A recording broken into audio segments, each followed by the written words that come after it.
একজন প্রশ্ন করেছে, পেরোনিয়াস ডিজিজ নিয়ে জানতে চাই, ঢাকায় এর ভালো ট্রিটমেন্ট হয় কিনা। আসলে পেরোনিয়াস ডিজিজটা হচ্ছে কি, আমাদের যে পুরুষাঙ্গ সেটার কিছু কাভারিং থাকে, যেমন চামড়া থাকে উপরে, তার নিচে কিছু ফাঁসা থাকে।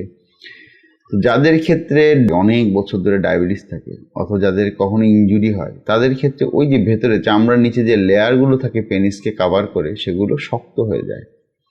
এবং শক্ত হয়ে গেলে তখন আমাদের কারো কারো ক্ষেত্রে হয়তো উনি দেখে যে একটি শক্ত গুটি বা দানার মতো হাতে লাগছে, আবার কারো কারো ক্ষেত্রে পুরুষাঙ্গটা যখন শক্ত থাকে তখন এটা বেঁকে যায়। এটা হলে এটা একটা প্রোগ্রেসিভ ডিজিজ। ডায়াবেটিস কন্ট্রোল করলে অনেক সময় দেখা যায় যে এটা অনেক কন্ট্রোল হয়ে আসে। তারপরে অনেক ধরনের ট্রিটমেন্ট আছে, যেমন কিছু ইনজেকশন পাওয়া যায় যেগুলো দিয়ে অনেক পেশেন্ট উপকৃত হয়। যেমন একটা ইনজেকশন আছে যেটা দিলে হয়তো বা ওই পেরোনিয়াস যে শক্ত জায়গাটা নরম হয়ে আসে, তখন যেই পেনিসটা বেঁকে গেল সেটা সোজা হয়ে আসে, কিন্তু তার কিছু সাইড ইফেক্ট আছে।